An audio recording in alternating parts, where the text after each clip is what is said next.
There is a place in the high desert of northwestern New Mexico, a dry, windswept canyon where almost nothing grows and almost no one lives. And in the middle of it stand the ruins of a building so large and so precisely made that when you first understand what you are looking at, it stops the breath in your chest. They call it Pueblo Bonito. It was a single structure, shaped like a great letter D, and at its height it held something on the order of 600 to 800 rooms, stacked 4 and 5 stories tall against the back wall, the largest building raised anywhere in what is now the United States, and it kept that title for something close to 1,000 years, until the cities of the 1800s finally outbuilt it, and the people who made it had no wheel, no cart, no draft animal of any kind, no iron tool. They cut and carried and stacked every stone of it with their hands. And that is only the beginning of it, because Pueblo Bonito was not alone, and it was not random. It sat at the center of a whole engineered world. Dead straight roads ran out from this canyon for hundreds of miles across the empty desert, wide enough for a modern lane of traffic. The great houses were aligned to the sun and the moon with an accuracy that astronomers still measure and admire. And into a canyon with no forest, no navigable river, and no beast of burden, these people carried more than 200,000 trees, some of them from mountains 50 miles away, on their own backs. We know the names of the men who dug it up. A rancher and trader named Richard Wetherill excavated Pueblo Bonito at the very end of the 1800s. A man named Neil Judd came back for the National Geographic in the 1920s. Their names are on the reports. But the people who built the thing, who quarried the sandstone and raised the walls and laid out the roads to the horizon, left us no name at all. So I will tell you the truth, the way I always try to. I cannot tell you what they called themselves. I can only show you what they did, and what they did is one of the greatest feats of engineering ever accomplished on this continent. If you care about the men and women who built this country with their hands, the workers nobody ever wrote a book about, please subscribe to Global Old History right now. Hit the button. Come back. Start with where they chose to do it, because the location is the first shock. Chaco Canyon is not a green and gentle place. It is a shallow, 10-mile gash in a bone-dry plateau, brutally hot in summer and bitterly cold in winter, scoured by wind, with a thin, muddy wash for a river that runs only when it storms. There is very little wood. There is very little water. The growing season is short and the soil is poor. If you handed a modern developer this site and told him to build the largest city on the continent here, with no machinery, he would laugh you out of the room. And yet, beginning around the year 800 and running for 3 centuries, the ancestral Puebloans built here, on purpose, not one great house, but a dozen of them. Monumental stone buildings clustered in and around this unforgiving canyon, in what archaeologists simply call the Chaco phenomenon, because they still argue about what to even call a thing this strange and this large. So how do you build a 5-story stone building by hand, one that will still be standing 1,000 years later, with nothing but stone tools? The answer is a technique the Chacoans mastered better than almost anyone in the ancient world, and it is called core and veneer. The heart of each wall is a thick core of rough rubble and stone set in adobe mud. But the Chacoans did not leave it rough. They faced both sides of that core with carefully shaped sandstone, thousands upon thousands of hand-dressed blocks, laid in tight, deliberate, beautiful patterns, some of them banded, thick courses alternating with thin, a masonry so fine it looks decorative. The walls at the base of Pueblo Bonito are as much as 3 feet thick, tapering as they rise, engineered wider at the bottom to carry the weight of 4 and 5 stories above. Millions of stones, every one shaped by a person kneeling in the dust with a harder stone in their hand. And here is the detail about that masonry that I cannot get out of my head. After they built those gorgeous banded walls, they plastered over them. They covered the finest stonework on the continent with a coat of mud, so that from the outside you would not even see it. The beauty of the veneer was not for show. It was structural, and it was a standard the builders held themselves to, whether anyone would ever see it or not. When archaeologists strip back the old plaster and find that banded masonry hidden underneath, it is like opening a wall in an ordinary house and finding the studs carved like cathedral pillars. Nobody made them do that. They did it because that was how it was done. And step back for a moment and hold what any of this actually took. 250,000 trees carried across the desert, millions of stones shaped by hand, a dozen monumental buildings raised across 3 centuries. That is not the work of one generation or one crew. It is a construction program that ran for 300 years, longer than the United States has existed, handed down from grandparent to grandchild, the plans and the standards and the skills passed along the whole way. To sustain that, a society needs surplus, an organization, and a shared purpose strong enough to keep thousands of people quarrying and carrying and building, year after year, towards something no one who started it would live to see finished. The great houses are not only a feat of masonry, they are the feat of a people holding a single vision steady across 10 and 12 generations, in one of the hardest places on the continent to hold anything at all. Now let me give you the scale in a way your body can feel. Pueblo Bonito alone, that one D-shaped great house, enclosed a plaza you could drop a large church into, ringed by hundreds of rooms rising in tiers. Sunk into the ground were dozens of kivas, the round ceremonial chambers, and among them the great kivas, enormous round rooms for gatherings of the whole community. The largest excavated great kiva in the canyon, at a site called Casa Rinconada, is 64 feet across, a perfect circle of stone sunk into the earth, roofed once by timbers that themselves had to be carried for days. Stand in the middle of it and you are standing in an auditorium built before the Norman conquest of England, laid out by people working with stone and mud and rope, and it is round and true enough that a modern surveyor would nod at it. And Pueblo Bonito, for all its size, was only the greatest of many. Along a few miles of that one canyon stood a whole downtown of great houses, Chetroquetl beside it nearly as large, Pueblo del Arroyo, Pueblo Alto up on the rim, a dozen monumental buildings within sight of one another. And that phrase, within sight of one another, turns out to be the key to something remarkable. Archaeologists studying where the great houses and the little shrines on the surrounding mesa tops were placed have found that they line up, deliberately, so that a signal, a fire at night or a flash of sunlight off a polished surface by day, could be passed from one high point to the next. A message could leap across the whole Chicoan world, from the canyon to its farthest edges, in a fraction of the time it would take a runner. They had no writing and no wheel, but they had built, out of stone houses and mesa-top shrines and long, clean lines of sight, something very like a network, a way for the center to speak to the region at the speed of light on a clear day. But the buildings, as staggering as they are not even the part that most astonishes the engineers. The part that does that is the wood. A great house is a stone shell, but its floors and its roofs rest on massive timbers, straight beams of pine and fir, and Chaco Canyon does not grow them. There is no forest here, there never was, and yet the builders put more than 240,000 trees into these buildings over the 3 centuries they worked.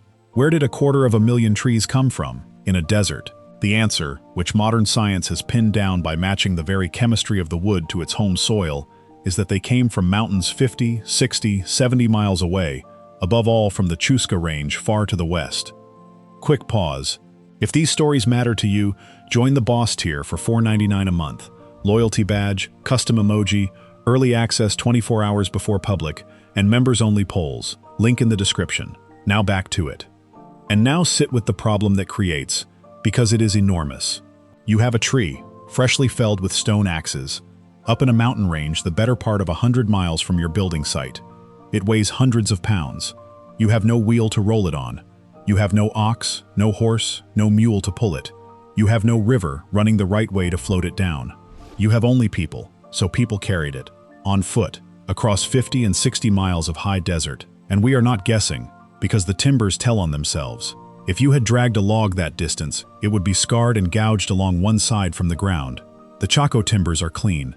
They were not dragged. They were lifted and carried, held up off the ground the entire way, most likely on the shoulders of teams of men using tump lines, the simple strap that runs across the forehead and takes the weight down the spine, the same tool porters have used on every continent. 250,000 trees, carried whole, on human foreheads, across a desert, to roof a city. When I first read that, I had to put the book down. And that same wood answered another question, the one that had stumped everyone, which was simply when. For a long time, no one could say what year Chaco was built, until an astronomer solved it. His name was Andrew Ellicott Douglas, and he had come to the southwest to study sunspots, watching the sky from an observatory in Arizona, when he realized that the rings inside trees, wide in the wet years and narrow in the dry, record the weather year by year like a code written by the climate itself. He built a calendar backward from living trees, ring by ring, but it stopped short of the ancient pueblos, leaving a maddening gap of unknown length. And it was the beams of Chaco, the very timbers carried across the desert on those foreheads, that finally closed it. One old log lifted from Pueblo Bonito was cataloged so carefully that it still carries a name in the records to this day, and by matching the pattern of its rings against log after log, Douglas and the men who followed him bridged the centuries and gave the great houses exact calendar dates. So the astronomer who came to study the sun ended up reading the true age of a lost city in the trees its builders had carried home. There is a kind of poetry in that I never tire of, and they built roads to do it. This is the next thing that breaks your sense of what these people were. Radiating out from Chaco Canyon is a system of roads, engineered roads, cleared and graded and edged, running for hundreds of miles across the desert. And they are not the wandering trails you would expect. They are wide, as much as 30 feet across, and they run in long, deliberate, dead straight lines that ignore the terrain, cutting across country instead of winding around it, in a way that says the straightness itself mattered. When one of those straight lines met a cliff, the builders did not go around. They cut stairways right up the rock face, step after step carved into the living sandstone, and through earthen ramps and low stone walls across the broken ground, so the road could hold its line without ever bending. One of those ancient hand-cut staircases still climbs over the canyon rim, joining one great house to another on the mesa above. The most famous of them, the Great North Road, runs north from the canyon for more than 35 miles, arrow straight, and then it simply stops, at the edge of a barren place called Cuts Canyon, with no town at the end of it, no mine, no farm, nothing you could trade for. A 30-foot highway, built by hand, running 35 miles to nowhere. Roads like that are not just for hauling. They meant something. They were part of how these people understood their world. Lines drawn on the desert, connecting the living center to the directions and the dead, and we are still working out how to read them. Because the deeper you go into Chaco, the more you realize that everything here is aimed at the sky. The great houses are not just well-made, they are oriented. The main walls of Pueblo Bonito run true north to south and true east to west, laid out on the cardinal directions with an accuracy that is hard to achieve even today without instruments. Other buildings are aligned not to the sun but to the moon, to the northern and southern limits of its long 18.5-year cycle, the lunar standstill, a rhythm so slow and so subtle that you would have to watch the horizon carefully for a generation to even find it. These builders found it, and they built to it. To align a massive stone building to a cycle longer than most people's working lives, you need records, and patience, and a culture that hands astronomical knowledge down like an heirloom. And then there is the sun dagger, high on the side of a stone tower of rock called Fajada Butte. At the mouth of the canyon, someone long ago pecked a spiral into the cliff and leaned 3 heavy slabs of rock against the wall in front of it. And for most of the year, nothing happens.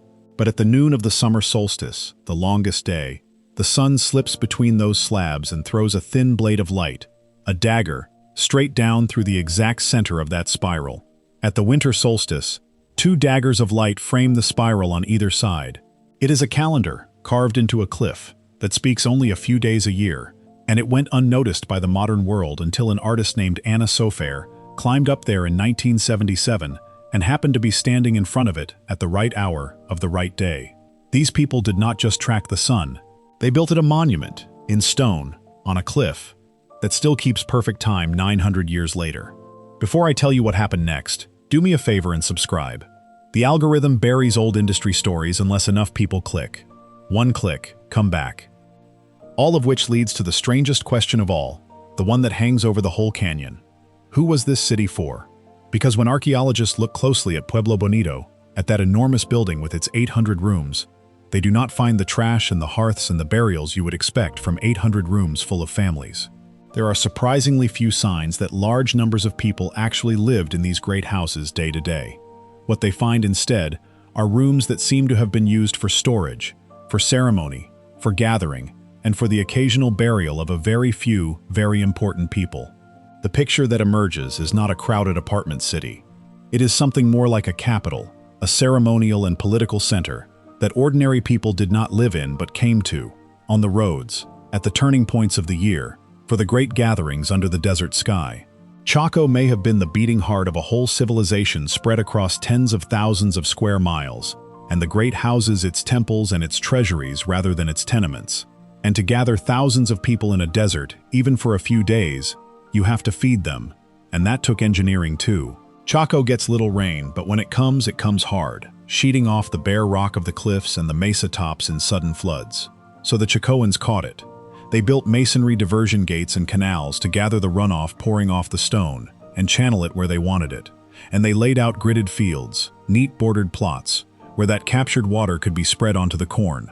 Canals ran from near Pueblo Bonito toward its great neighbor, and up the side canyons there were terraces and check dams, a whole quiet system for turning a few violent storms a year into a harvest.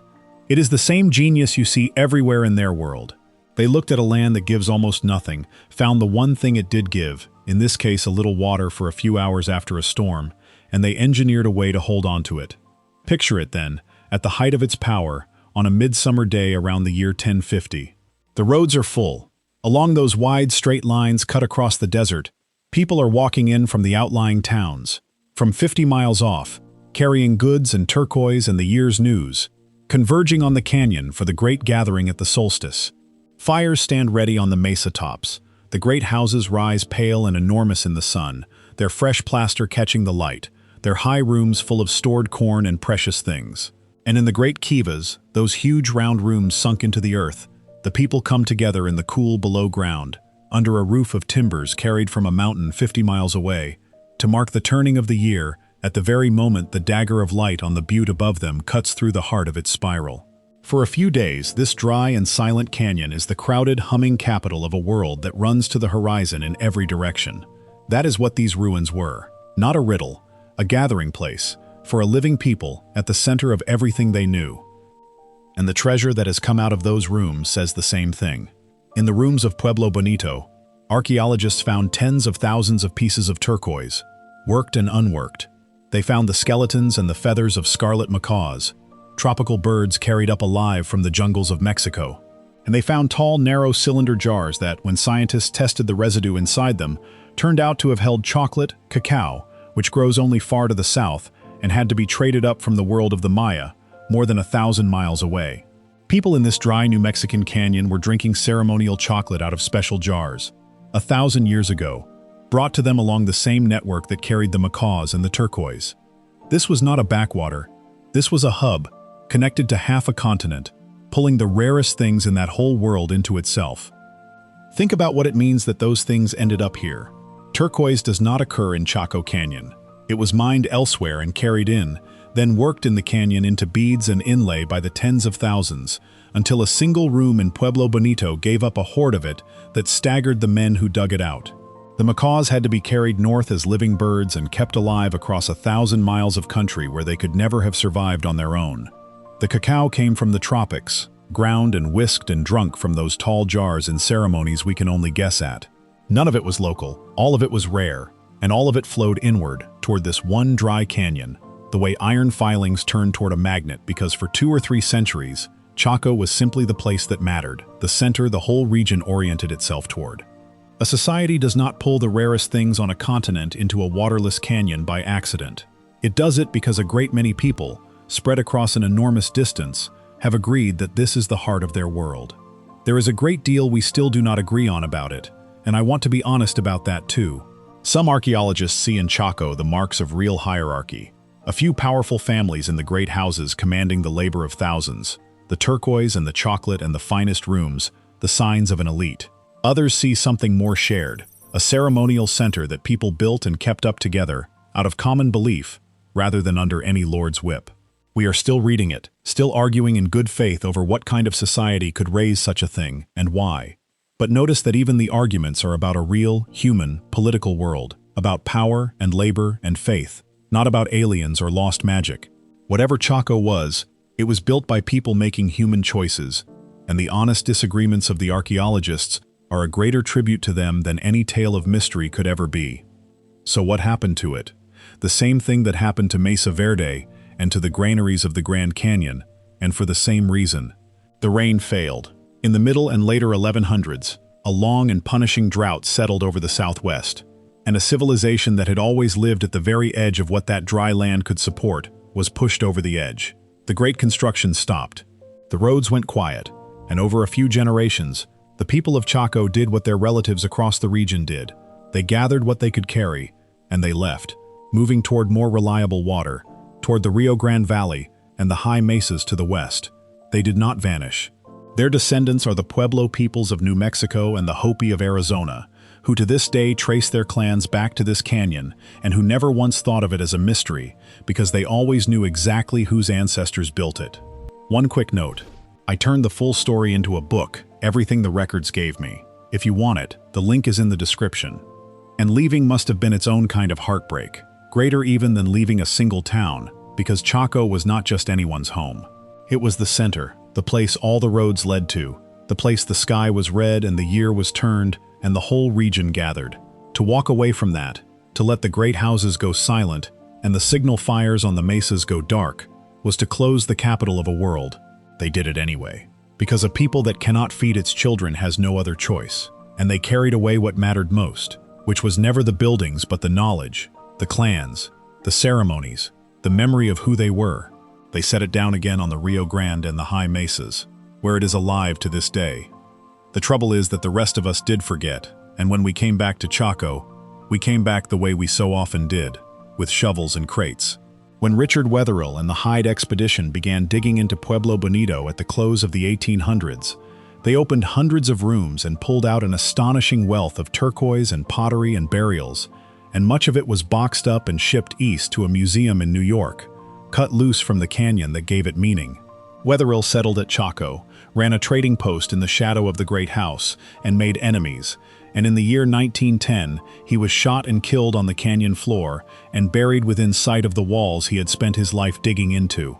Later Neil Judd came for the National Geographic and dug with more care, and the science slowly got better, and today the canyon is a protected national park and a World Heritage Site, and the descendant nations have a real voice at last in how their ancestors' city and their ancestors' remains are treated. It took us far too long to grant them that. I think about what a modern engineer sees when he stands in that canyon, because none of it is a mystery to him. He sees load-bearing masonry walls, 3 feet thick and shaped by hand, standing after 1,000 years in a climate that shatters ordinary stone. He sees buildings sited and squared to the cardinal directions, to a precision he would need instruments to match. He sees a road network engineered across open desert in dead straight lines. He sees a supply chain that moved 250,000 heavy timbers 50 miles by muscle alone, without a wheel or an animal, and left not a scratch on the wood. And he sees, in the sun dagger and the lunar alignments, an astronomy program that ran for centuries and kept perfect time. If you handed that whole brief to the best firm in the world today, build a monumental stone capital in a waterless desert, supply it with timber carried by hand from mountains 50 miles off, lay out roads and buildings to the sun and the moon, and make it last 1,000 years, with no metal, no wheel, and no beast of burden, they would tell you, flatly, that it cannot be done. And then they would drive out to Chaco Canyon, and there it would be, done, 1,000 years ago, by people whose names we were never given. I keep coming back to the tump line of all things. The simplest tool imaginable, a strap across the forehead, the kind of thing you would overlook entirely in a museum case. And with that, and their own backs, and 300 years of shared will, they moved a forest across a desert and roofed a capital with it. We are in the habit of measuring a civilization by its machines. These people had almost none, and they built something that a firm with cranes and trucks and computers would hesitate to attempt today, and they aimed it at the sun and the moon while they were at it. It ought to change, permanently, the way we let ourselves use the word primitive. That is the thing I want to leave you with. For too long, Chaco was talked about as a puzzle, a mystery, a marvel left by some vanished and unknowable people, as if a real civilization of astronomers and masons and road builders had not planned every inch of it. That framing is a way of not giving them the credit, and the credit is enormous. They read the sky better than most of the world did at the time. They engineered roads and buildings that we can still measure and admire. They solved the timber problem with nothing but their own backs and a strap across the forehead, and they held themselves to a standard of workmanship so high that they carved beauty into walls they then hid under mud. And their descendants are still here, still keeping the thread, still able to tell you that this was never a mystery to them. So the next time you see a photograph of those great banded walls standing in the empty New Mexican desert, do not reach for the word mystery, reach for the word engineering. Reach for the fact that human beings, with their hands and their patience and their knowledge of the sky, built one of the wonders of the ancient world in the least likely place on the continent, and then, when the rain failed, had the wisdom to walk away and carry their civilization somewhere it could live. They were not a lost race. They were America's first engineers, and the canyon they left behind is still standing there, in the wind and the silence, waiting for us to stop calling it a mystery, to look at it plainly, and to finally understand what it took, and the level of skill and patience and shared purpose it took, and the ordinary human hands that did it. One more thing, if you want to be part of the inner circle on this channel, join Final Boss for $9.99 a month. Public shout-out in upcoming videos, members-only investigations, plus everything from Boss tier. Link in description. See you in the next one.